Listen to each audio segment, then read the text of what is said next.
sehingga kita dapat berkumpul di ruangan ini dalam rangka menunjukkan pendidikan guru penggerak yang akan dibawakan oleh rekan-rekan kita di sekolah ini ya, juga peluncuran kumpulan komunitas belajar di SMA Negeri 9 Pontianak. Di sini kami mengucapkan banyak terima kasih kepada Bapak Ibu yang sudah menghadiri kegiatan pada hari ini untuk mengikuti kegiatan pendidikan guru penggerak dalam penyebaran pemahaman. Assalamualaikum warahmatullahi wabarakatuh.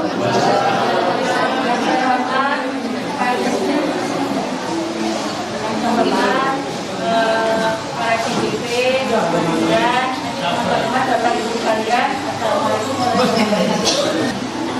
Jadi hari ini kita komunitas belajar Bapak Ibu ya, sebenarnya ini sudah mulai dari bulan Januari, tapi kemudian waktu bulan lalu ada survei dari Kemendikbud, terpaksalah SMA 9 mengisi belum ada karena memang belum dibentuk ya Bapak Ibu ya. Jadi ini wajib dibentuk komunitas belajar di sekolah Bapak Ibu, itu sekelompok guru dan tenaga kependidikan. Jadi boleh bergabung dengan tenaga kependidikan seperti laboran boleh, Bapak Ibu pustakawan boleh bergabung.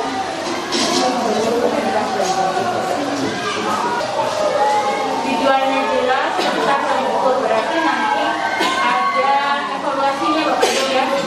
Setiap kegiatan dari komunitas belajar itu harus terukur untuk meningkatkan kualitas pembelajaran. Ya. Jadi di komunitas itu harus ada nilai dan komitmen bersama yang menjadi fondasi untuk berkolaborasi Bapak Ibu.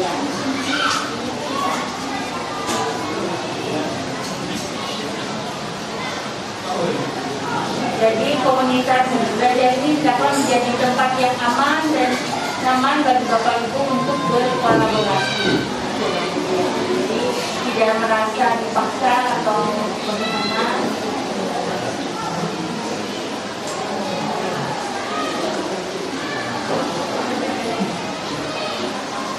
Jadi ketika membentuk komunitas belajar, kegiatan apa saja itu tercermin dalam siklus ini namanya ya.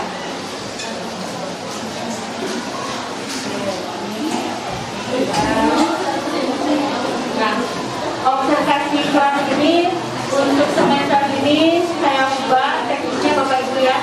Jadi observasi kelasnya itu per komber, per komunitas belajar.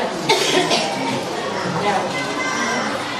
Jadi tidak lagi saya observasi kelas per orang, tetapi per komunitas belajar. Wah, itu konsentrasinya pada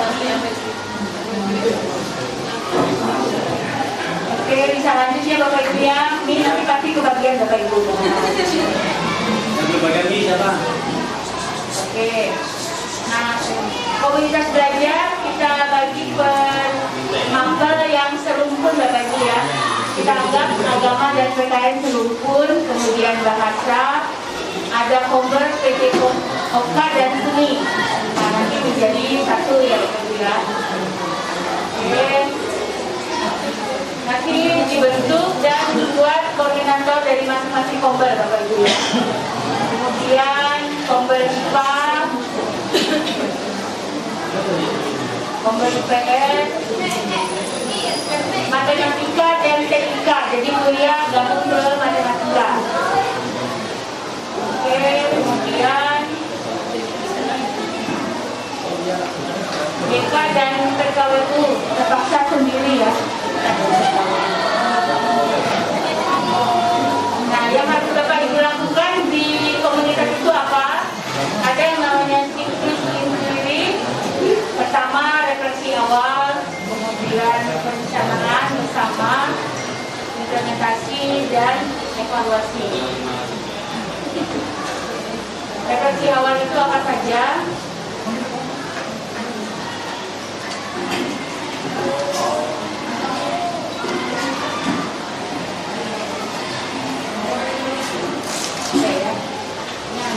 ada patok. Refleksi awal nanti di Kombel itu Bapak Ibu mengidentifikasi kebutuhan pembelajaran. Misalnya berapa kegiatan dalam misalnya menganalisis CP, APP, tujuan pembelajaran, lalu untuk misalnya Bapak Ibu ingin mengajarkan tentang kalau saya ya tentang komunikasi misalnya. Oh saya perlu kompetensi apa untuk mengajarkan itu, Bapak Ibu edukasi semua di situ ya. Kemudian strategi apa yang akan digunakan agar hasil belajar siswa meningkat misalnya. Kemudian media pembelajaran apa yang digunakan. Nah ketika media pembelajaran yang digunakan itu belum tersedia di sekolah, Bapak Ibu silakan mengajukan gitu ya. Seperti Pak Arna waktu itu pernah kan diberi list checklist bola apa-apa gitu ya. Nah itu di pembelajaran Bapak Ibu cek. Misalnya kalau PKWU misalnya perlu praktik membuat sabun, apa saja yang diperlukan, nah buat listnya Bapak Ibu misalnya itu ya daftarnya. Kemudian Bapak Ibu harus membuat juga komitmen bersama. Di komitmen itu apa komitmennya? Seperti Bapak Ibu membuat kesepakatan kelas lah ya dengan siswa, apa saja kesepakatannya, misalnya waktu berkomunitas kapan, setiap hari apa dan seterusnya gitu ya. Jadi mulai minggu ini sudah disiapkan. Silakan nanti infokan kepada saya atau kepada Pak Yun kapan kombelnya akan diselenggarakan. Gitu ya. Kemudian di perencanaan bersama Bapak Ibu merencanakan modul ajar, asesmennya bagaimana, dan rencana observasi. Jadi rencana observasi itu kapan akan diobservasi. Observasinya per kombel Bapak Ibu ya. Jadi 3 per orang lagi. Nah ini kombel mengundang saya kepala sekolah atau nanti guru senior yang ditunjuk untuk mengobservasi bersama-sama Bapak Ibu ya. Jadi yang menilai tidak hanya kepala sekolah atau guru senior, tapi semua memberi masukan kepada guru yang tampil. Teaching lah ya Bapak Ibu ya.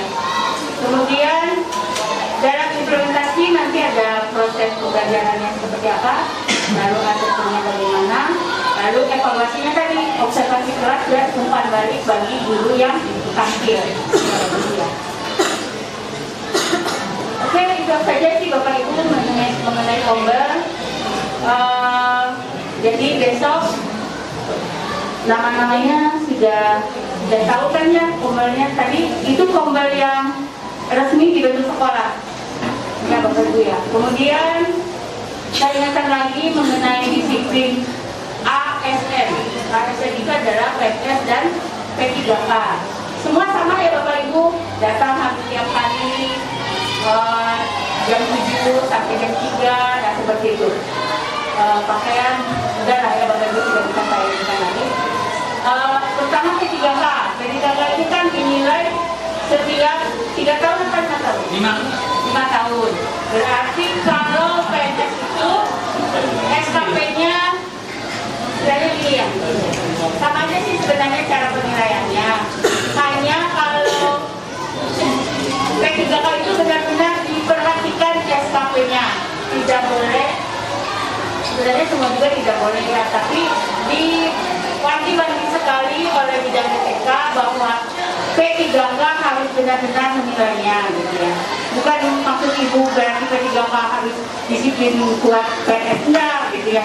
Kalau P3K itu tanggung jawabnya langsung ke kepala sekolah karena menilai ya dan sebagainya. Jadi itu menjadi apa ya, patokan untuk dipertahankan atau tidak diperpanjang atau tidak kontraknya kan.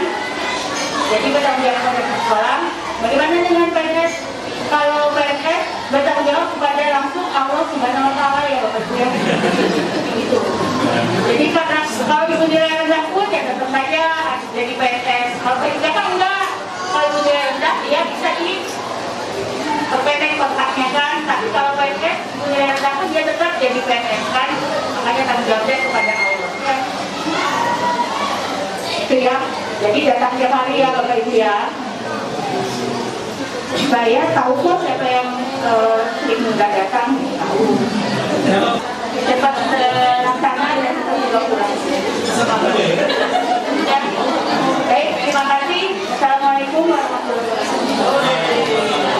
Sebelum kita masuk ke materi supaya semangat, kita ini dulu ya, senang-senang dulu lah ya. Sedikit ya Bapak Ibu ya. Bapak Ibu sini kan ini tesnya gampang sekali Bapak Ibu, cuma gambar doang ya. Jadi ngetes logika kita ya. Coba kita lihat nih Bapak Ibu ya.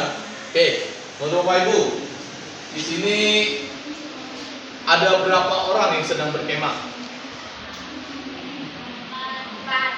4. Kenapa bisa 4? Ini ada 3 orang aja di sini nih. Mangkoknya 4, Pak. Oh, mangkoknya ada 4 ya. Di sana ada 9. Ya. Ini 1, 2, 3. Ya, ada 1 orang di sekitarnya ya. Kira-kira 1 orang ini di mana ya? Yang lagi foto kali. Berarti betul ada 4 orang. Ini alat makannya juga ada 4. Nih, pertanyaan kedua.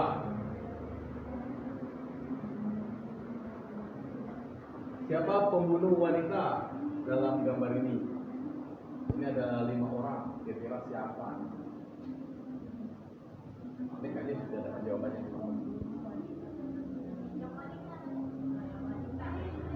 Hah? Jawabannya yang mana tadi? Sini. Alasannya? Ya, apa jaga? Betul, yang wanita karena ini ada di WC wanita. Ya, kemungkinan yang masuk wanita. Ya. Nih, apa yang salah dari gambar ini? Coba perhatikan benar. Apa yang salah dari gambar ini?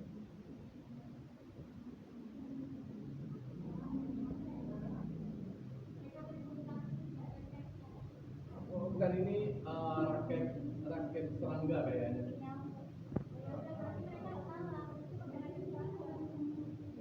Bukan, ada yang kurang tepat di sini.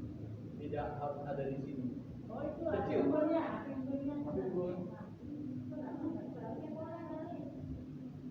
Koran, kalau orang rekreasi baca koran boleh. Oh.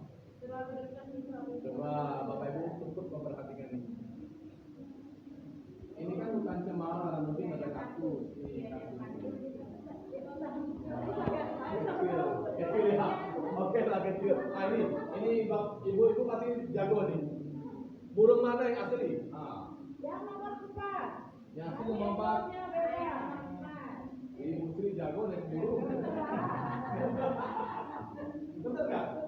Nomor 4 nggak? Beda ya? Yang lain itu kenapa ya? Yang lain kayaknya itu patung kayaknya. Yang nomor 4. Ya. Oh ini nggak salah juga panjang. Ini ya. Siapa kira-kira pencuri semangka dari orang ini?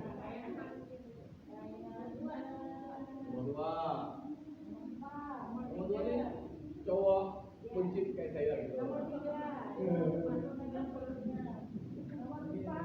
4. Urap nomor 3 curi di sini nih. Lola jawabannya apa Lola? Hah? 3 jaga. Kita ingat ya. Basket tuh nggak mungkin seberat itu.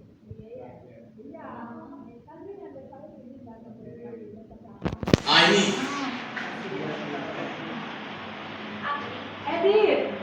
Edit.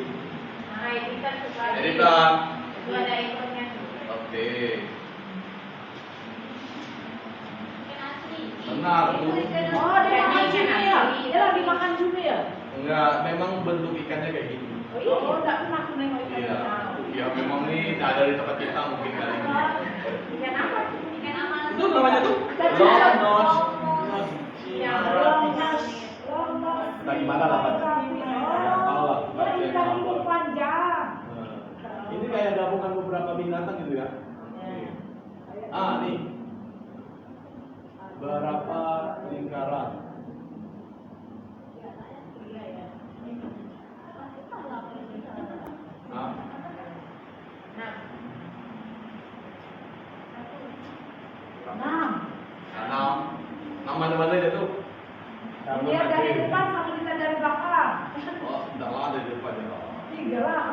tiga ya. Ya. Jawabannya adalah ini juga. Tapi kan ada di sini. Oke, terima kasih. Jadi kita semangat ya. Nanti kita masuk materi dulu ya. Nanti kita asli lagi ya di tengah-tengah ya. Oke, terima kasih Bapak Ibu. Kita lanjut ke materi kita ya. Oke. Selamat pagi. Terima kasih sudah hadir di sesi ini Bapak Ibu. Saya mau menyampaikan beberapa hal mengenai budaya positif yang kami pelajari di calon guru penggerak. Jadi minta kerjasama nanti Bapak Ibu juga, kita sama-sama belajar ya. Oke. Nah, untuk yang kali ini kita akan belajar mengenai budaya positif ya, Bapak Ibu ya. Oke, jadi kita sudah mungkin Bapak Ibu mungkin ini sesuatu yang sudah pernah Bapak Ibu lakukan, cuma mungkin kadang-kadang ada beberapa hal yang mungkin pernah, mungkin ada juga yang baru ya Bapak Ibu ya.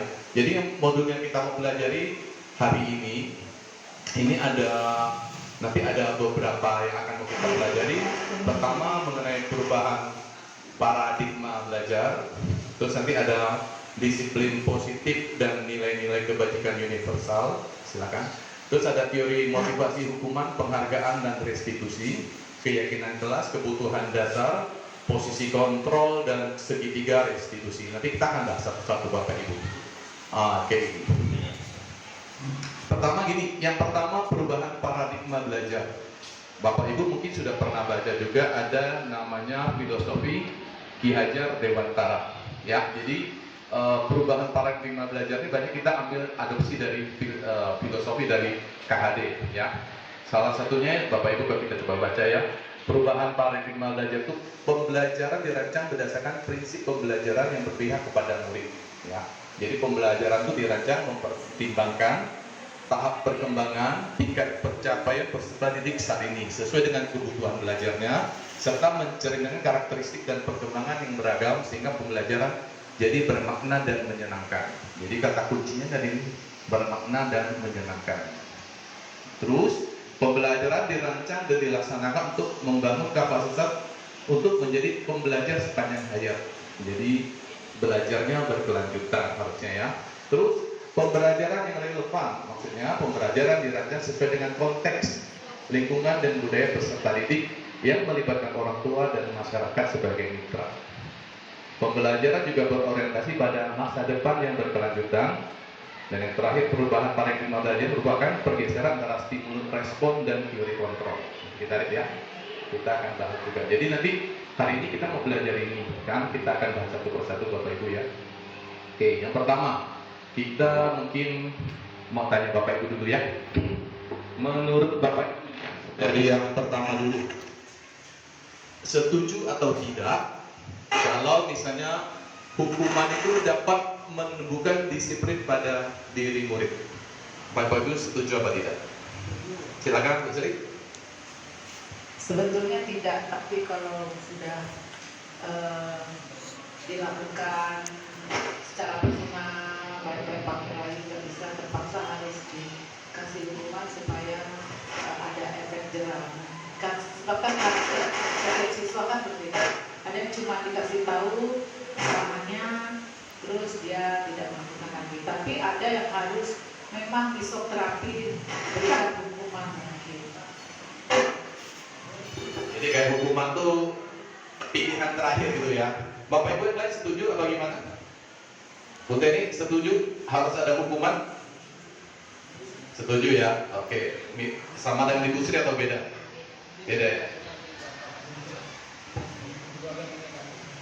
Setuju sih Pak dengan adanya hukuman, jadi kan kayak memberikan efek jerah kepada peserta didik tadi supaya kesalahan yang sudah dilakukan tidak dilakukan lagi ke depannya seperti itu. Itu juga bisa menjadi contoh untuk teman-temannya. Dan hukuman yang diberikan pun bukan dalam bentuk fisik ya Pak ya, bisa saja dalam bentuk kayak mengerjakan soal atau misalkan bernyanyi di depan. Tujuan dia bernyanyi di depan kan supaya dia lebih percaya diri atau melatih peserta didik itu untuk lebih percaya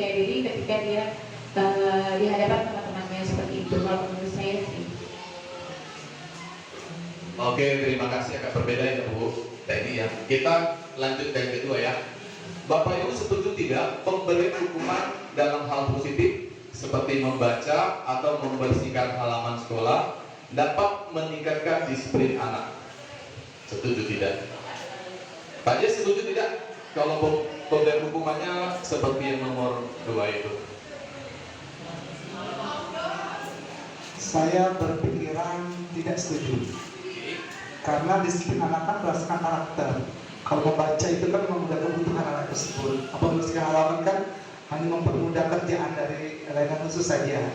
Jadi kalau menurut saya pemberian hukuman yang seperti ini kayaknya tidak terlalu meningkatkan disiplin anak. Terima kasih. Terima kasih. Ada yang berpendapat lain? Kalau nggak ada kita lanjut yang pertanyaan ketiga ya. Oke. Yang ketiga, memberi penghargaan dapat meningkatkan motivasi anak. Setuju? Jadi kalau memberikan penghargaan setuju? Semua setuju? Ya. Oke. Nah, Bapak kita lanjut ya Bapak Ibu ya. Ini belum, tidak ada jawaban yang salah dan benar ya. Oke. Jadi pertama, disiplin positif dan nilai-nilai kebajikan universal ya. Jadi menurut Ki Hajar, kita dulu ini seperti petani, diibaratkan sebagai petani. Anak itu tanamannya, misalnya tanaman padi misalnya ya. Oke, jadi kita pendidik itu hanya dapat menuntun tumbuhnya padi, ya. Misalnya memperbaiki kondisi tanah dengan memberikan pupuk, air dan sebagainya. Apalagi ini, memelihara tanaman padi, membasmi ulat. Kalau misalnya ada ulat atau penyakit lain, ada jamur atau yang lain yang mengganggu hidup si tanaman padi itu. Jadi konsepnya begitu ya Bapak Ibu ya. Terus peran guru salah satunya mengusahakan sekolah menjadi lingkungan yang menyenangkan, menjaga dan melindungi murid dari hal-hal yang tidak baik. Dengan demikian karakter murid dapat tumbuh dengan baik. Suatu lingkungan yang aman dan nyaman akan memberikan murid kesempatan dan kebebasan untuk berproses, belajar, mungkin berbuat kesalahan, belajar lagi sehingga menerima dan menyerap pembelajaran tersebut. Ya Bapak Ibu ya. Oke, jadi makna disiplin menurut KHD ya, belajar kontrol diri dengan menggali potensi kita agar tercapai tujuan mulia, yaitu menjadi seorang yang kita inginkan berdasarkan nilai-nilai yang kita hargai. Oke ya, jadi di mana ada kemerdekaan, disitulah harus ada disiplin yang kuat. Sungguh pun disiplin itu bersifat self disiplin, yaitu kita sendiri yang mewajibkan kita dengan sekeras-kerasnya. Tetapi itu sama saja, sebab jika kita tidak cakap melakukan self disiplin, wajiblah penguasa lain mendisiplin diri kita. Hal ini berarti guru maksud Bapak Ibu ya. Dan peraturan demikian itulah harus ada di dalam suasana yang merdeka. Jadi ini kurang lebih sama, tidak saya ulang lagi ya. Tapi intinya disiplin yang baik itu harus disiplin yang berasal dari motivasi internal. Kalau yang berdasarkan hukuman dan reward tadi itu lebih ke eksternal. Kalau internal itu berarti dari dalam diri dia sendiri, ya Bapak Ibu. Oke, mungkin kita nggak terlalu lama ya di sini ya. Sekarang kita mau simulasi nih Bapak Ibu. Saya butuh ada relawan 2 orang ya. Apa deh? Satu Lola, satu lagi siapa yang mau jadi relawan? Satu lagi. Cewek pun boleh lah. Siapa lagi? Teni boleh? Perempuan sama perempuan mungkin supaya bisa pegang-pegangan. Soalnya ada yang saya mau pegang pamit dulu. Oke ya, kita baca dulu ya peraturannya ya. Jadi orang pertama ini mengembangkan salah satu tangannya. Bayangkan di dalam kepala itu misalnya ada emas atau apalah ya, menyimpan sesuatu yang berharga. Anda perlu menjaganya untuk kehidupan Anda. Harus dipertahankan. Ini siapa? Lola ya. Bu Teni ada lebih temannya. Bu Teni akan mencoba segala cara untuk membujuk dia membuka kepala tangannya. Bisa pakai rayuan, mengintimidasi, menggoda, mengkritik, atau menawarkan sesuatu misalnya. Boleh disimulasikan, jadi Ibu Lola tangannya ada sesuatu sama digenggam. Bu Teni penasaran mau buka nih, gimana caranya? Boleh pakai rayuan, boleh apa gitu. Halo Laura. Itu apa ya? Ya, saya lihat. Ayo Laura cantik. Laura itu terkenal sebagai orang yang baik. Terus friendly. Ayo Laura, saya mau lihat.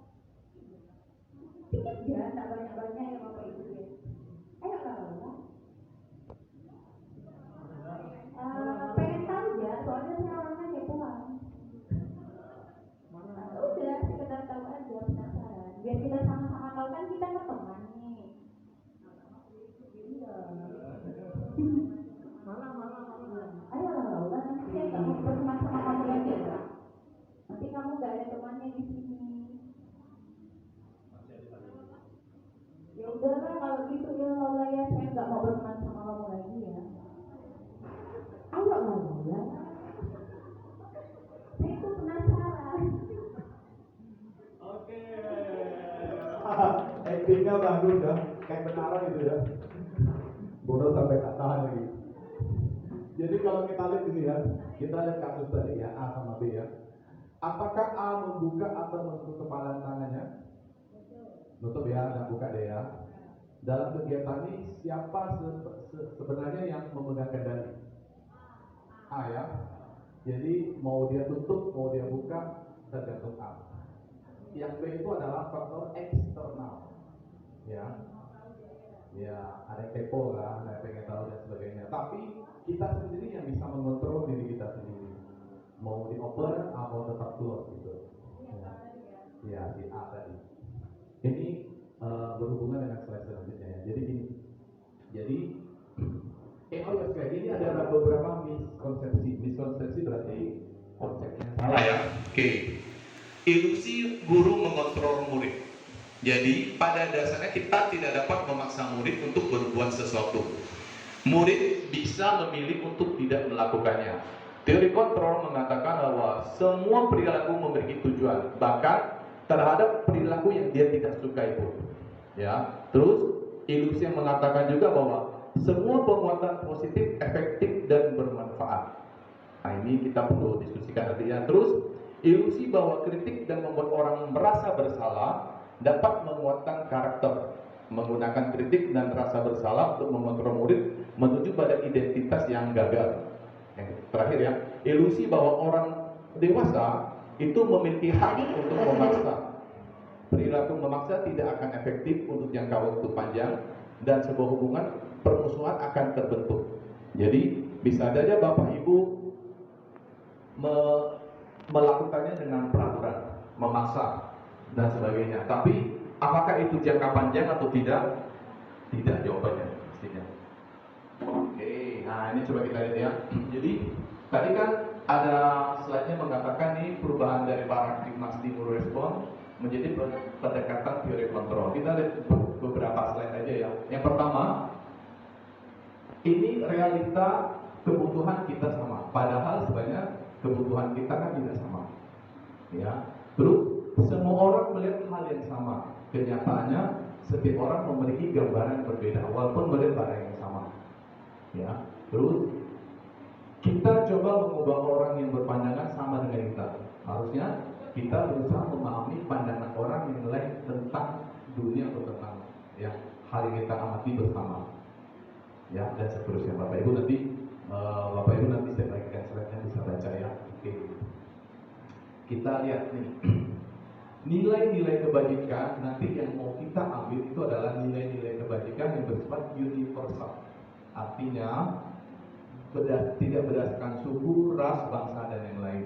Jadi kebajikan yang kita sepakati bersama itu harus yang universal. Kami berpendapat bahwa yang bisa mewakili adalah bisa kita ambil dari unsur profil pelajar Pancasila. Bapak Ibu sudah tahu ada 6 ya. Nanti kita tidak bahas secara khusus itu ya. Jadi nilai-nilai kebajikan yang kita capai anak Indonesia itu sebagai ciri karakter dan kompetensi yang didasarkan pada nilai-nilai itu Pancasila. Oke, supaya kita nggak terlalu lama kita refleksi ini Bapak Ibu.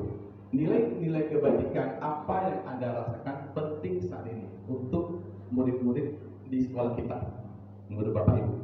Kira-kira apa? Kan kita udah belajar kan di profil kan ada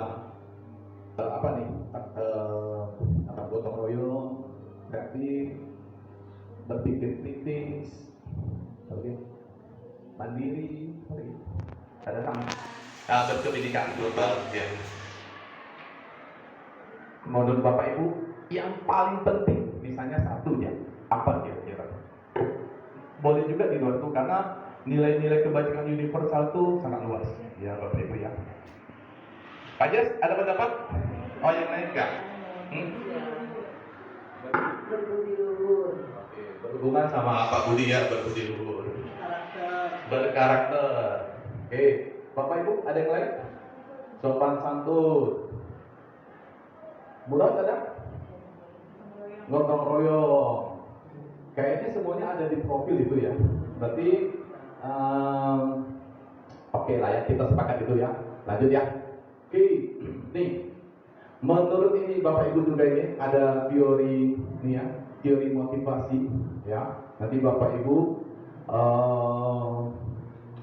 kita lihat yang paling bawah ini aja ya. Nih.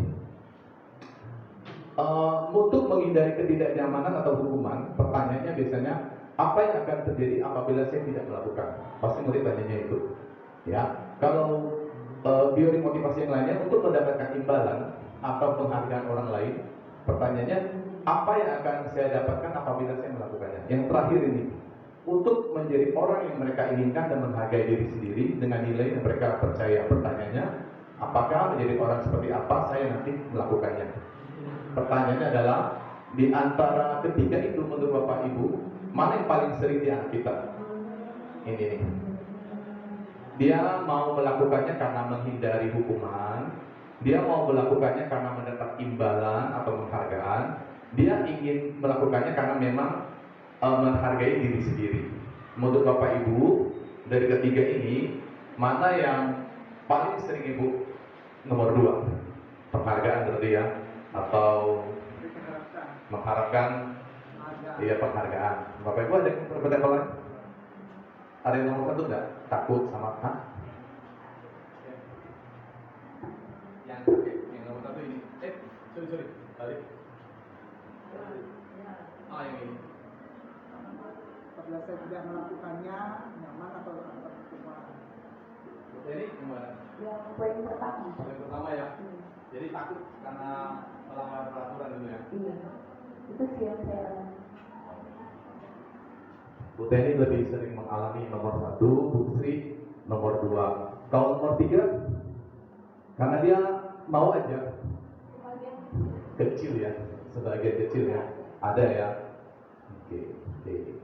Tahu Pak, kita kan diskusi ya Bapak Ibu ya. Nih, ini yang mau saya tanya ke Bapak Ibu ya. Coba yang pertama, menurut Bapak Ibu, kalau disuruh mencatat 100 kali dalam buku kalimat, saya tidak akan terlambat lagi karena siswanya terlambat ke sekolah. Menurut Bapak Ibu, ini hukuman atau konsekuensi? Hukuman ya. Nanti kita lihat beda hukuman sama konsekuensi ya. Saya belum jawab dulu ya. Ada yang jawab hukuman, ada yang jawab konsekuensi enggak? Dalam hati ya lah ya. Nanti baru kita lihat jawabannya ya. Oke.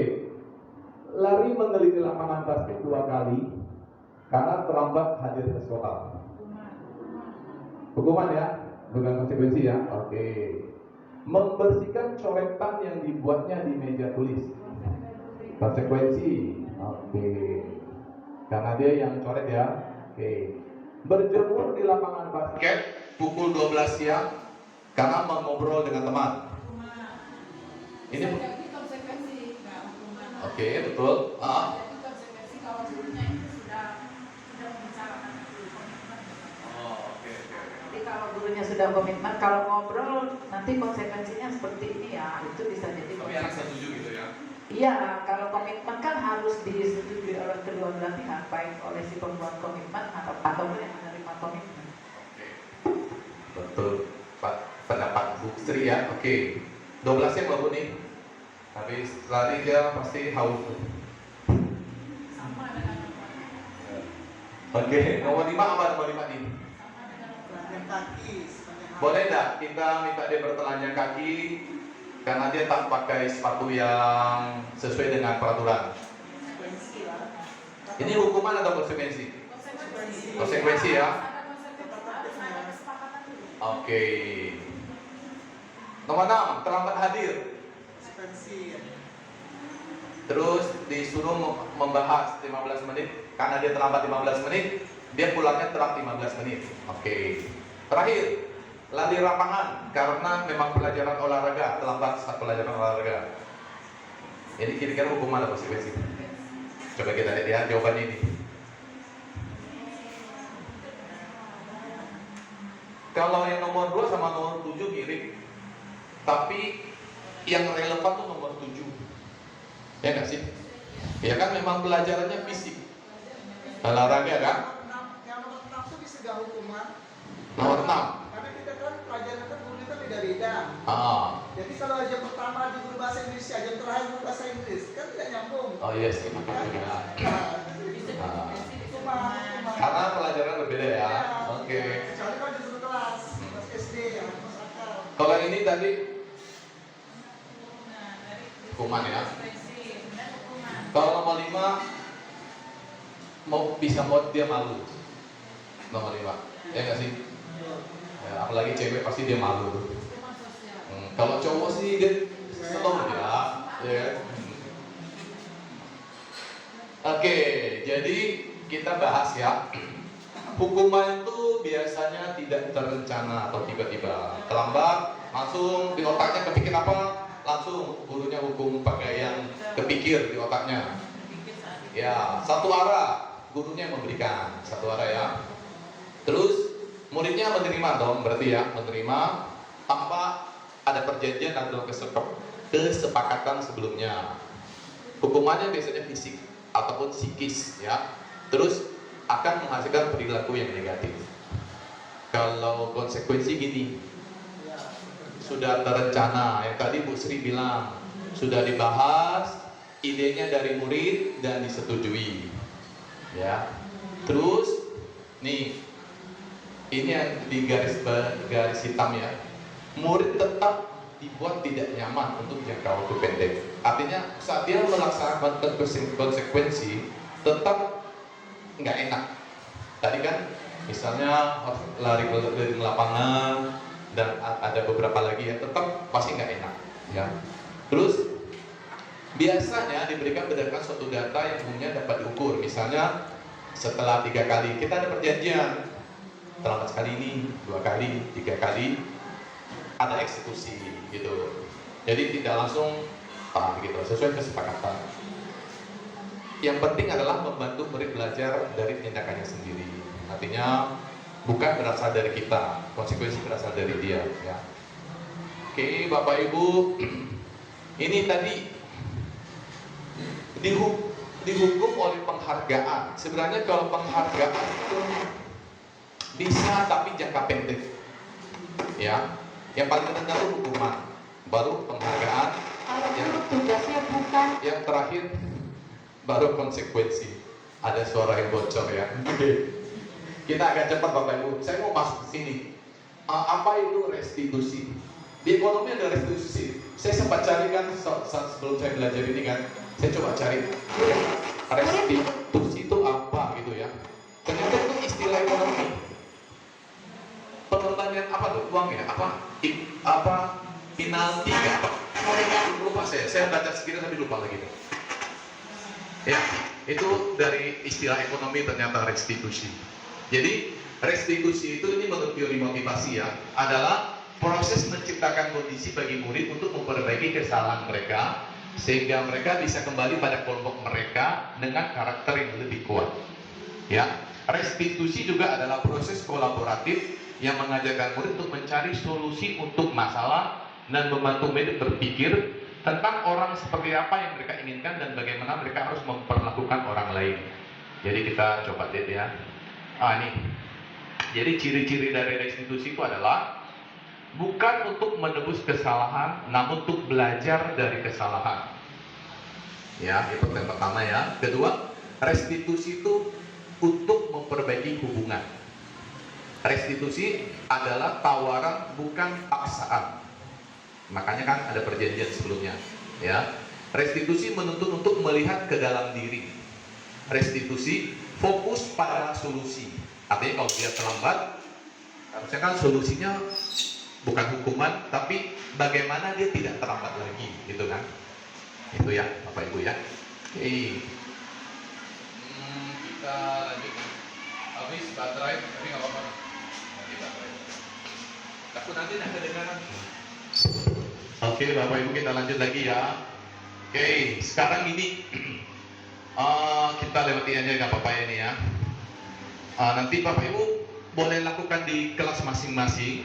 Jadi kalau kita ingin membentuk keyakinan kelas, yang pertama yang harus kita lakukan adalah minta anak yang tulis dulu, bukan kita. Biar anak yang nulis.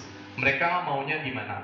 Misalnya tidak boleh terlambat saat guru menjelaskan, tidak boleh ribut dan bla bla bla dan seterusnya. Anak yang nulis semua. Boleh Ibu sediakan kertas, boleh mereka yang nulis di papan tulis satu orang atau mereka sebutkan Bapak Ibu ngetik atau tulis, terserah ya. Tapi mungkin yang lebih merdeka mereka nulis sendiri lah ya, supaya kita bisa ngumpulin tanpa perlu tulis namanya ya. Pakai stiker note boleh ya. Jadi nanti langkah pertama biarkan mereka yang mencurahkan pendapatnya tentang peraturan yang mau mereka sepakati bersama. Baru langkah keduanya setelah dikumpulin banyak, mungkin ada 20 atau 30. Kalau satu orang tulis satu aja berarti ada 36. Tapi mungkin ada yang sama. Yang sama mungkin jadikan satu. Terus ini kalimatnya diganti. Kata jangan kalau bisa dihilangkan. Ya, misalnya apa nih contohnya nih? Jangan atau tidak. Misalnya ya, tidak boleh terlambat ke sekolah. Jadi diganti tadi menjadi selalu datang tepat waktu. Ya, kayak gitu. Kalimatnya diganti ya. Jadi kalau bisa kalimat yang positif ya. Terus dari yang tadi konsekuensi yang mereka tawarin, kita cari temukan nilai kebajikan atau keyakinan tentang peraturan tersebut. Misalnya contoh ya, kayak tadi kan berjalan di kelas mendengarkan guru, itu sebenarnya kebajikannya adalah menghormati, ya, saling menghormati. Kebajikan universalnya. Jadi kalau kita bilang saling menghormati, orang udah pasti turunannya itu, ya.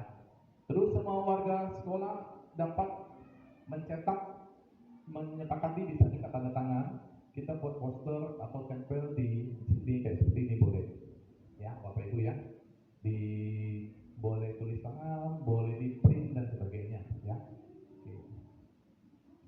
Langkah-langkahnya ini Bapak Ibu ya. Oke, nanti kita bikin ini namanya tabel T, ini tabel Y ya. Nanti misalnya kalau tabel T kan tampak seperti tidak tampak. Kalau tampak kan datang tepat waktu, tidak tampak berarti sering terlambat.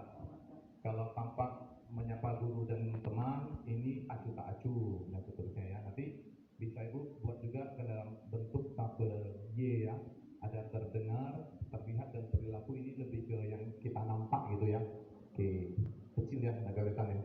Seperti saya ini kan. Oke. Jadi keyakinan kelasnya bisa dibuat kayak gini. Mungkin beda level beda ya. Kalau misalnya ini kan kelas 5 nih. Ini kelas 7. Kelas 7 mungkin singkat aja. Dibuat jadi hormat, bekerja, terima dan dimiliki. Nanti baru dikasih turunannya.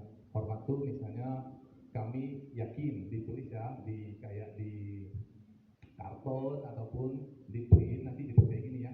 Kami meyakini bahwa sangat penting untuk menghormati semua orang dan barang milik orang lain.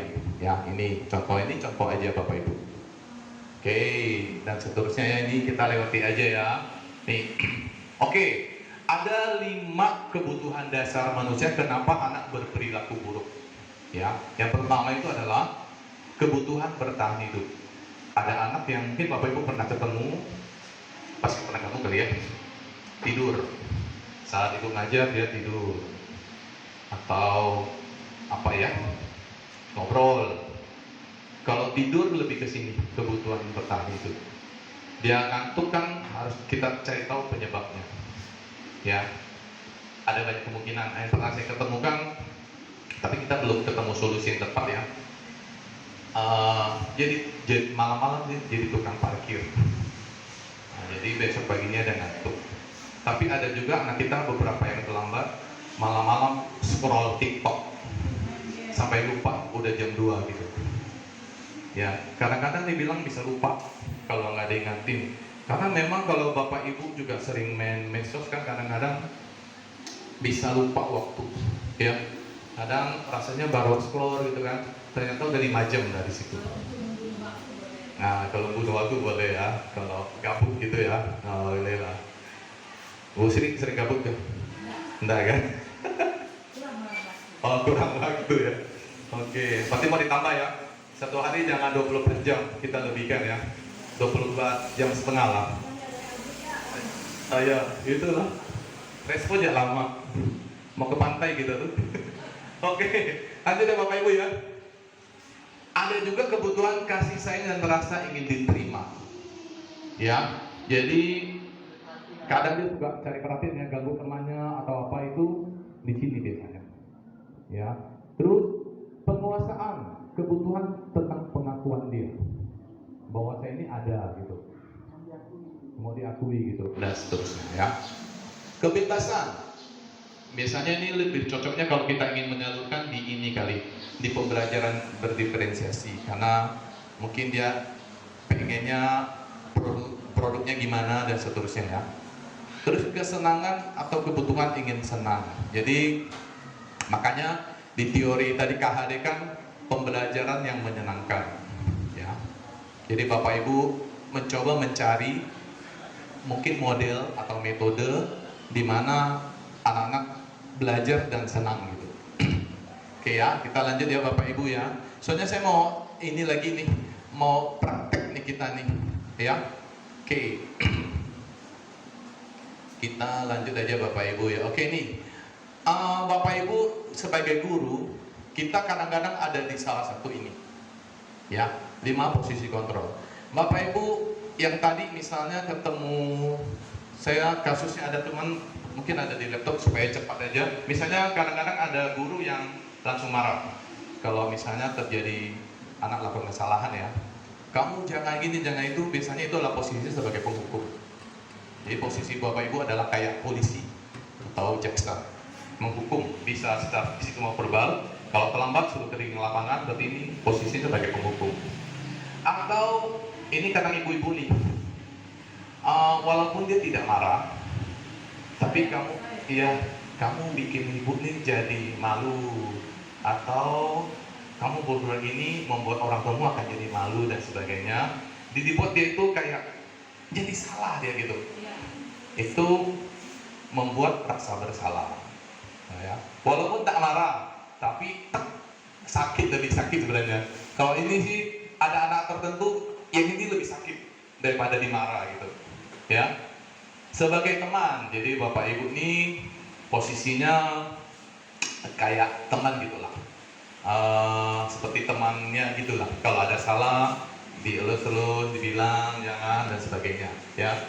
Pemantau, pemantau ini udah mulai internal nih ya. Jadi Bapak Ibu sudah mengingatkan konsekuensinya, mengontrol. Apa namanya, kata yang lebih tepat apa ya? Apa Kak Boy ini kata yang lebih tepat kalau memantau? Misalnya kalau dia salah, ini sesuai dengan konsekuensi ya, yang sudah kita bikin sama-sama. Sudah lebih ke iya, mengawasi lah ya. Yang terakhir tuh yang paling bagus katanya adalah manajer.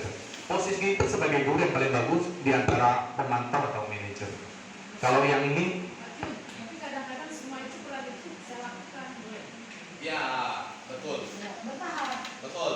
Semua saya lakukan. Ya.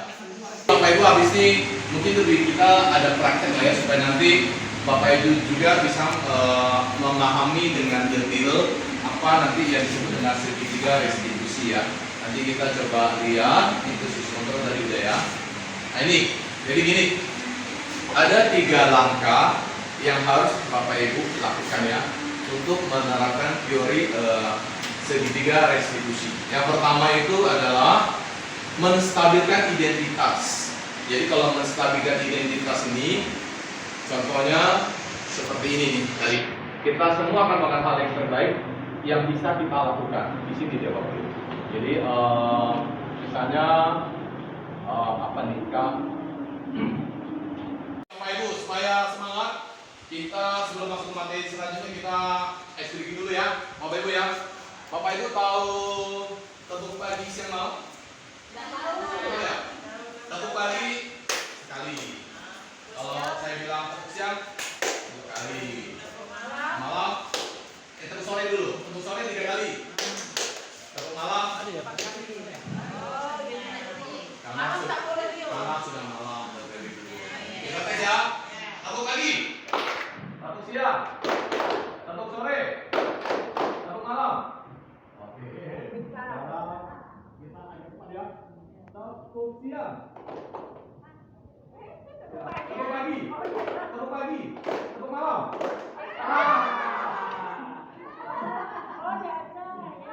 Oke. Ini latihan konsentrasi ya. Oke. Tepuk sore.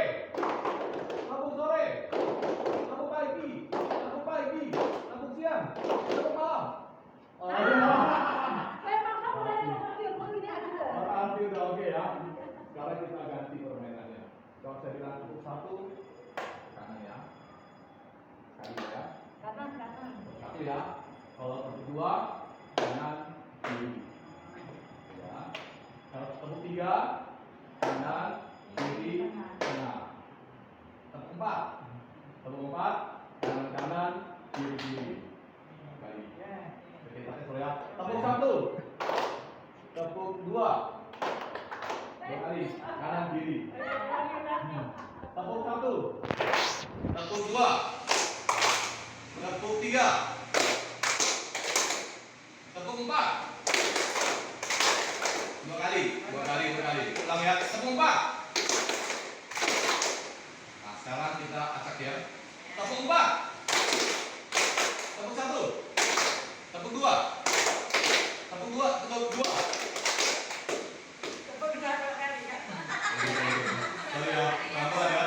Tepuk 1. Tepuk 3. Tepuk 4. Mantap dah. Dia tuh harusnya tuh berirama, jadi enak gitu kedengarannya. Betul ya? Oke, sip. Bapak Ibu, kita main sedikit ya mengenai tentang logo ya. Mungkin Bapak Ibu sering lihat logo ini, tapi kadang-kadang kayaknya itu sekilas ya. Bisa aja Bapak Ibu tuh sebenarnya tak ingat gitu. Coba kita tes ya. Nih, tahu ini? Tahu. Boros mestinya tahu. A atau B? Nama TikTok yang benar. B. Hah? B ya? Yakin ya B ya? Iya. Lolos ya? Lolos ya di TikToker ya? Kalau ada kita tak boleh perbaikan main TikTok lagi. Ah, nih. Kalau orang tahu A. Apa deh? Agak. Ya. Oke. Kalau yang ini apa sih? Itu kan komputer kayaknya. Power ya? Power ya? Power ya? Nah, ini. Betul. Oh, ini. Sering nengok nih kadang-kadang terperhatikan nih Instagram. Mana Bu Sri? A ke B? B ya? Tuh. B. Tak boleh nyontek kelamaan.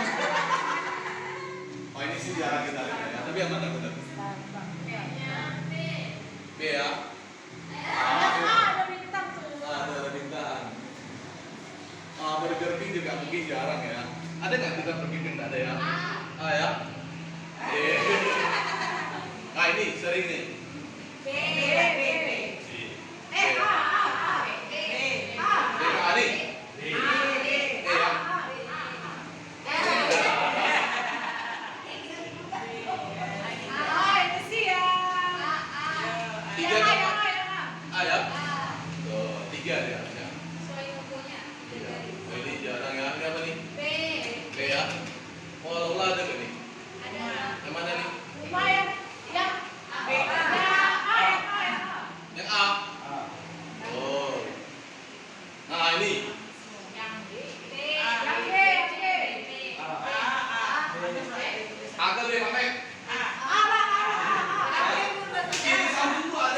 ada?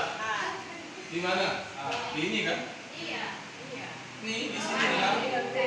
Dia bukan A, dia tuh kayak bukan A sebenarnya dia.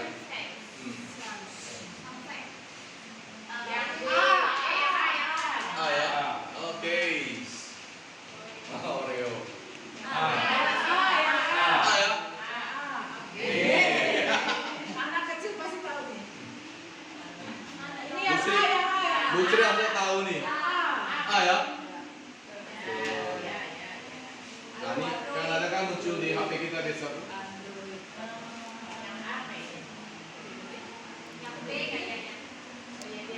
Yang B. Nah, yang terakhir ini ya. Apa Jawabannya bedanya? Oke. Sama beda, Bu. Bedanya apa? Antenanya tak ada ini. Oke, terima kasih Bapak Ibu ya. Oke, kita lanjutkan materi kita ya. Yang mereka inginkan dan bagaimana mereka harus memperlakukan orang lain. Jadi kita coba lihat ya. Ini. Jadi ciri-ciri dari restitusi itu adalah bukan untuk menebus kesalahan, namun untuk belajar dari kesalahan. Ya, itu yang pertama ya. Kedua, restitusi itu untuk memperbaiki hubungan. Restitusi adalah tawaran bukan paksaan. Makanya kan ada perjanjian sebelumnya, ya. Restitusi menuntut untuk melihat ke dalam diri. Restitusi fokus pada solusi. Artinya kalau dia terlambat, harusnya kan solusinya bukan hukuman, tapi bagaimana dia tidak terlambat lagi, gitu kan? Itu ya, Bapak Ibu ya. Oke. Kita lanjutkan. Habis baterai, tapi nggak apa-apa. Nanti baterai. Takut nanti nggak kedengaran. Oke, Bapak Ibu kita lanjut lagi ya. Oke, sekarang ini kita lewati aja nggak apa-apa ini ya. Nanti Bapak Ibu boleh lakukan di kelas masing-masing. Jadi kalau kita ingin membentuk keyakinan kelas, yang pertama yang harus kita lakukan adalah minta anak yang tulis dulu, bukan kita. Biar anak yang nulis. Mereka maunya gimana? Misalnya tidak boleh terlambat saat guru menjelaskan, tidak boleh ribut dan bla bla bla dan seterusnya. Anak yang nulis semua. Boleh ibu sediakan kertas, boleh mereka yang nulis di papan tulis atau orang, atau mereka sebutkan bapak ibu ngetik atau tulis, terserah ya. Tapi mungkin yang lebih merdeka mereka nulis sendiri lah ya, supaya kita bisa ngumpulin tanpa perlu tulis namanya ya. Pakai stiker note boleh ya. Jadi nanti langkah pertama biarkan mereka yang mencurahkan pendapatnya tentang peraturan yang mau mereka sepakati bersama. Baru langkah keduanya setelah dikumpulin banyak, mungkin ada 20 atau 30. Kalau satu anak tulis satu aja berarti ada 36. Tapi mungkin ada yang sama. Yang sama mungkin jadikan satu. Terus ini kalimatnya diganti. Kata jangan kalau bisa dihilangkan. Ya, misalnya apa nih contohnya nih? Jangan atau tidak. Misalnya ya, tidak boleh terlambat ke sekolah. Jadi diganti tadi menjadi selalu datang tepat waktu. Ya kayak gitu. Kalimatnya diganti ya. Jadi kalau bisa kalimat yang positif ya.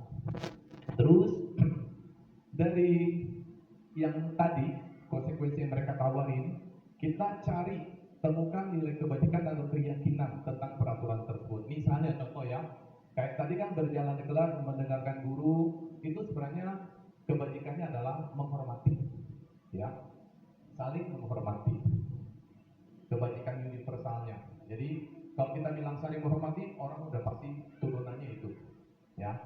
Terus semua warga sekolah dapat mencetak, menyepakati bisa kita tanda tangan. Kita buat poster atau tempel di sini kayak seperti ini boleh, ya, Bapak Ibu ya. Di boleh tulis tangan, boleh di print dan sebagainya, ya.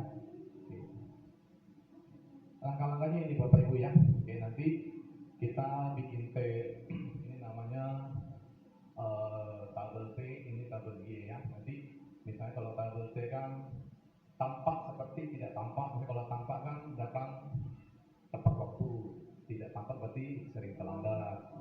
Kalau tampak menyapa guru dan teman, ini acu tak acu dan seterusnya ya. Nanti bisa Ibu buat juga ke dalam bentuk tabel terdengar, terlihat dan perilaku ini lebih ke yang kita nampak gitu ya.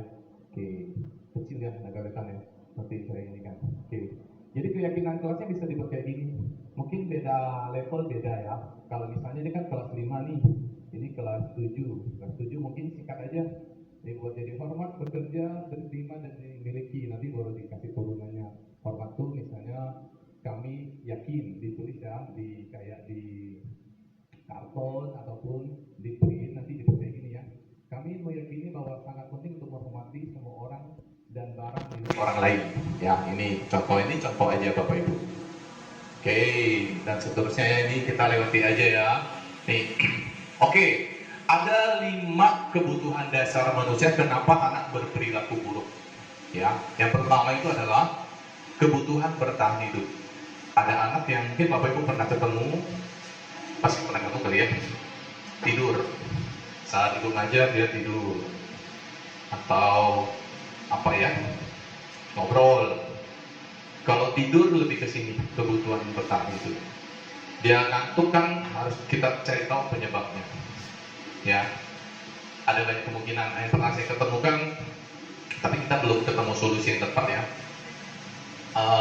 Jadi malam-malam jadi tukang parkir. Nah, jadi besok paginya ada ngantuk. Tapi ada juga anak kita beberapa yang terlambat malam-malam scroll TikTok sampai lupa udah jam 2 gitu. Ya, kadang-kadang dia bilang bisa lupa kalau nggak diingatin. Karena memang kalau Bapak Ibu juga sering main medsos kan kadang-kadang bisa lupa waktu. Ya, kadang rasanya baru scroll gitu kan, ternyata udah 5 jam dari situ. Nah, kalau butuh waktu boleh ya, kalau gabut gitu ya, nah, boleh lah. Bu sering gabut kan? Enggak kan? Oh, kurang waktu ya. Oke, pasti mau ditambah ya. Satu hari jangan 24 jam, kita lebihkan ya. 24 jam setengah lah. Ayo, gitu lah. Respo jangan lama. Mau ke pantai gitu tuh. Oke, lanjut ya Bapak Ibu ya. Ada juga kebutuhan kasih sayang dan merasa ingin diterima. Ya, jadi kadang dia suka cari perhatian ya, ganggu temannya atau apa itu di sini biasanya. Ya, terus penguasaan, kebutuhan tentang pengakuan dia bahwa saya ini ada gitu, mau diakui gitu, dan seterusnya ya. Kebebasan, biasanya ini lebih cocoknya kalau kita ingin menyalurkan di ini kali, di pembelajaran berdiferensiasi, karena mungkin dia pengennya produknya gimana dan seterusnya ya. Terus kesenangan atau kebutuhan ingin senang. Jadi makanya di teori tadi KHD kan pembelajaran yang menyenangkan. Ya. Jadi Bapak Ibu mencoba mencari mungkin model atau metode di mana anak-anak belajar dan senang gitu. Oke ya, kita lanjut ya Bapak Ibu ya. Soalnya saya mau ini lagi nih, mau praktek nih kita nih, ya. Oke. Kita lanjut aja Bapak Ibu ya. Oke nih, Bapak Ibu sebagai guru, kita kadang-kadang ada di salah satu ini, ya, 5 posisi kontrol.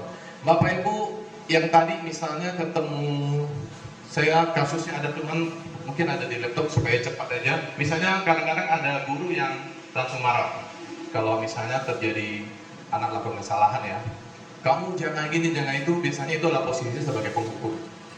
Jadi posisi Bapak Ibu adalah kayak polisi atau jaksa, menghukum bisa secara fisik maupun verbal. Kalau terlambat suruh kering lapangan, berarti ini posisi sebagai penghukum. Atau ini kadang ibu-ibu nih, walaupun dia tidak marah, tapi kamu bikin ibu nih jadi malu, atau kamu berdua ini membuat orang tua akan jadi malu dan sebagainya. Dibuat dia itu kayak jadi salah dia gitu. Itu membuat rasa bersalah. Ya. Walaupun tak marah, tapi sakit, lebih sakit sebenarnya. Kalau ini sih ada anak tertentu yang ini lebih sakit daripada dimarah gitu. Ya. Sebagai teman, jadi Bapak Ibu ini posisinya kayak teman gitulah. Seperti temannya gitulah. Kalau ada salah, dielus-elus, dibilang jangan dan sebagainya. Ya. Pemantau memantau ini udah mulai internal nih ya. Jadi Bapak Ibu sudah mengingatkan konsekuensinya, mengontrol. Apa namanya? Kata yang lebih tepat apa ya? Apa Kak Boy itu kata yang lebih tepat kalau memantau?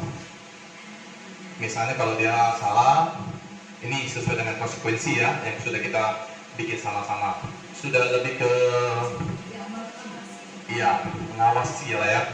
Yang terakhir tuh yang paling bagus katanya adalah manajer. Posisi kita sebagai guru yang paling bagus di antara pemantau atau manajer. Kalau yang ini, tapi kadang-kadang semua itu berada di saya lakukan. ya betul, betul. Ya. Bapak Ibu habis ini mungkin lebih kita ada praktek lah ya supaya nanti Bapak Ibu juga bisa memahami dengan detail apa nanti yang disebut dengan segitiga restitusi ya. Nanti kita coba lihat itu contoh dari saya. Nah ini, jadi gini, ada 3 langkah yang harus Bapak Ibu lakukan ya untuk menerapkan teori segitiga restitusi. Yang pertama itu adalah menstabilkan identitas. Jadi kalau menstabilkan identitas ini, contohnya seperti ini nih tadi. Kita semua akan melakukan hal yang terbaik yang bisa kita lakukan di sini dia Bapak. Jadi misalnya apa nih Kak? Kelihatan ya Pak ya? Oke ya. Yang pertama ini tadi ya.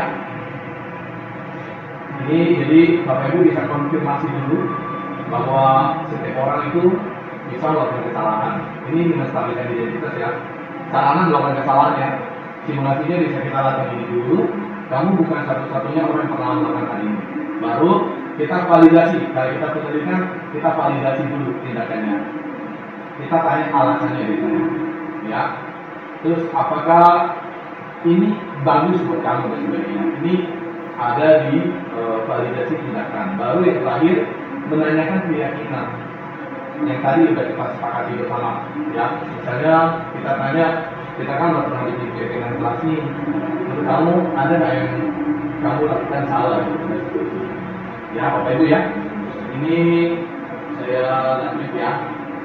Hari ini saya rencana kita kalau bisa praktik yang ini Bapak Ibu. Ya, kita lihat aja ini.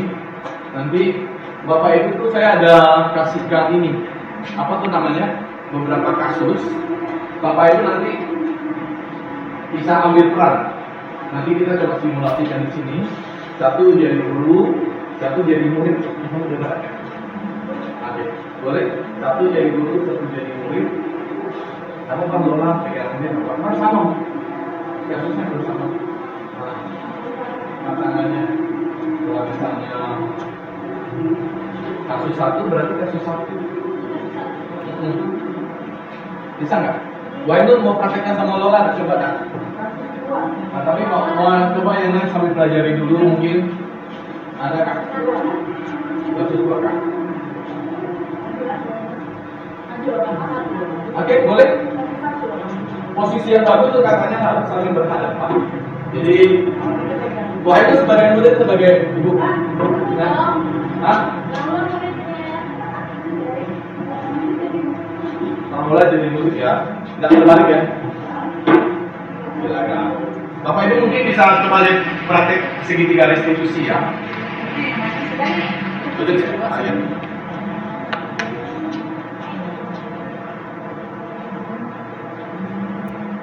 Silakan.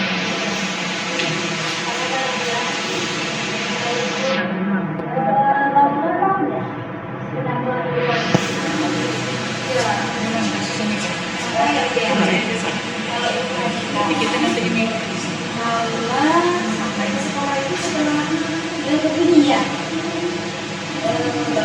ibu mendapatkan laporan dari rumah pelayanan bahwa Lola pun tidak mengerjakan tugas. Ya, terus setiap orang itu memiliki kesalahan, termasuk saya. Ditanyakan sini mengapa Laura datangnya setelah bertemu. Ya, silakan.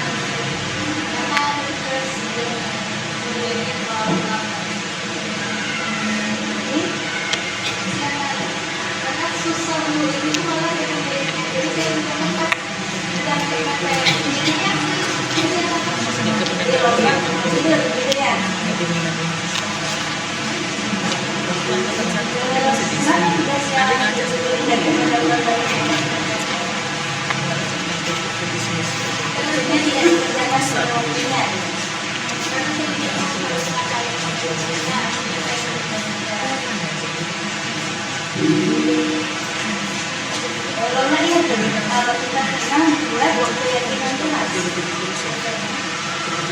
Apa keyakinan?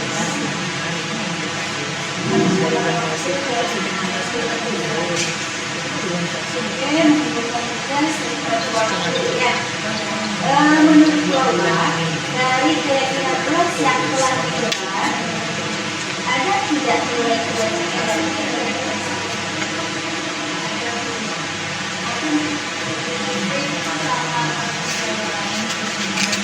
Kira-kira apa rencana Allah untuk memperbaiki?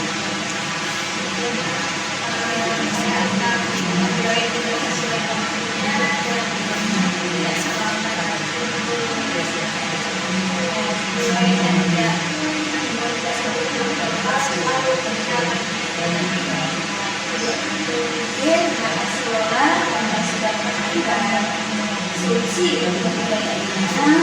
Semoga kedepannya Allah jadi baik ya. Tetap semangat belajar dan yang kelak Allah bersama. Oke, terima kasih. Kalau jadi anak yang sukses ya. Udah mirip ya, seperti ibu guru sama anaknya lah ya. Ya, Allah. Hah? Mau coba? Oh, ada yang mau coba praktek kan?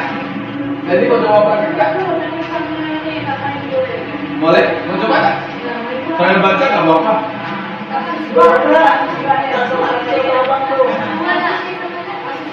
Kasus 2 boleh. Kasus 2 tuh kalau nggak salah ya. Tapi ini sama siapa Pak?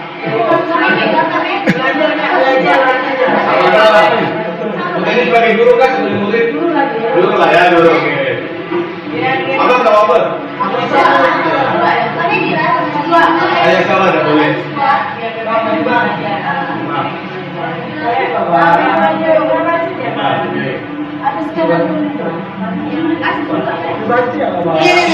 Ini kasus 2 tuh punya saya tuh. Berapa tuh kasus 2 kan?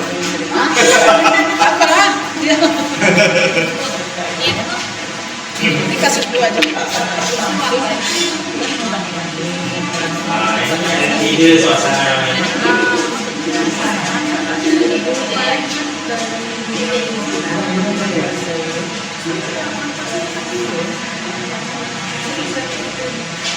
Boleh kakinya. Boleh. Berarti namanya sesuai ini ya. Selamat pagi Wayan.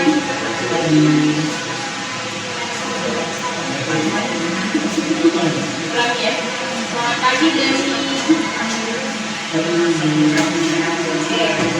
Jadi Pak, seperti di sini kan bapak saya cewek, jadi Gak apa-apa sebagai ibu. Selamat pagi Dani. Jadi tadi ibu mendengar dari ketua kelas katanya Dani tadi bertengkar dengan Wayan.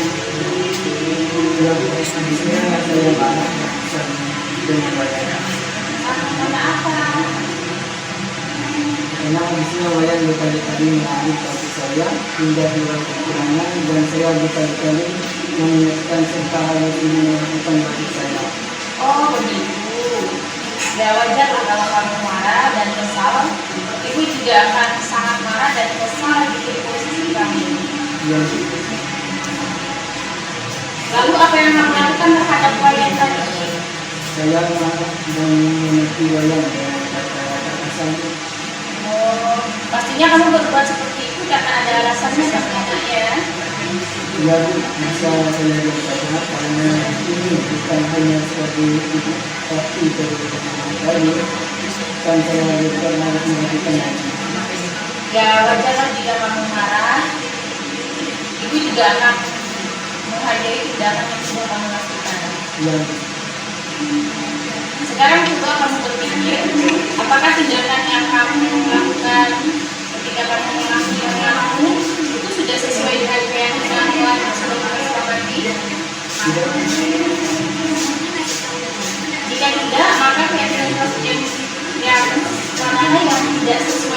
kamu? saling menghormati antara teman. Ya betul, menurut kamu saling menghormati antar teman itu penting tidak untuk kamu? Tentu saja penting karena dihormati. Nah baik, kalau menurut kamu itu penting, apa sebaiknya yang kamu lakukan ketika sedang marah? Anda harus berbicara tidak menggunakan kata-kata kasar. Baik, kamu bersedia memperbaiki masalah ini? Misalnya kepada saya akan apa-apa membayar dan telah menyusun kamu lalu saya arahkan untuk memberikan istri saya dan kita berteman dengan saya. Baik, saya laporkan ke Bapak, ya, tidak harus seperti itu pertama. Jadi kapan? Kami akan melakukan yang kami katakan tadi setelah ini saya akan menelayan. Baik, jadi kamu tetap semangat ya, silakan kembali ke bawah. Terima kasih. Oke, terima kasih Bu Teni sama Pak Ariadi. Ya, makasih ya. Itu udah macam sangka kesalahan ya. Gurunya udah galak ya. Tapi yang benar memang harus kita menggali ya, bukannya kita menjat, tapi kita minta tahu dari si siswanya itu dia berbuat itu karena apa? Pasti kan ada sebab kan, mungkin sebab. Oke, Bapak Ibu hari ini mungkin kita belajar sedikit, mungkin Bapak Ibu nanti bisa lakukan lah ya di kelasnya masing-masing ya. Tidak ada yang sempurna lah ya, kita sama-sama masing-masing kita belajar ya. Mungkin juga namanya siswa melanggar konsekuensi bisa aja berulang lagi, bisa aja berulang lagi ya. Tapi kita harus sabar ya. Oke, ini yang sudah saya lakukan. Ini salah satu Bapak Ibu sudah tahu lah ya. Kita kalau sebelum anak masuk, misalnya kita salaman di depan ya. Terus juga bikin kesepakatan kelas untuk Bapak Ibu yang belum buat boleh buat ya di kelas masing-masing ya. Tapi pakai stiker boleh biar anak-anak yang tulis ya. Nanti tadi tahapannya setelah terkumpul kalimat-kalimat itu jadikan kalimat positif ya, cari nilai universalnya, kebajikan universalnya, dan kita buat poster ya. Oke. Terus ini saya ambil dari cuplikan video saya, makanya masih ada ininya ya. Jadi saya sarankan juga pada anak yang ini juga kayaknya yang sering terlambat ya. Terus ini sekolah kita cukup bersih, anak-anak mau bekerjasama. Ini refleksi muridnya setelah diambil, dan nanti rencana saya nanti tindak lanjutnya saya akan membuat hasil nyatanya. Oke, Bapak Ibu, setelah belajar ini saya pengen mungkin dari Bapak Ibu ada refleksi, ada cerita ya setelah belajar ini bagaimana perasaannya dan kira-kira apa yang bisa kita lakukan. Siapa yang bukan ini setelah kita belajar kira-kira belajar budaya positif apa yang dirasakan ini?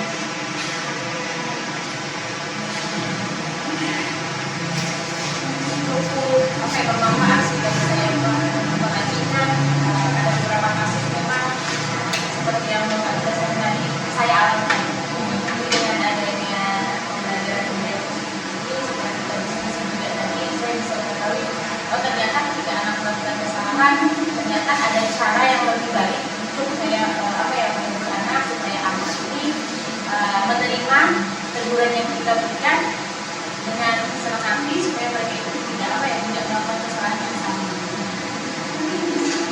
Oke, terima kasih Bu Teni. Dari Bapak Ibu Guru ada, silakan Bu Sri.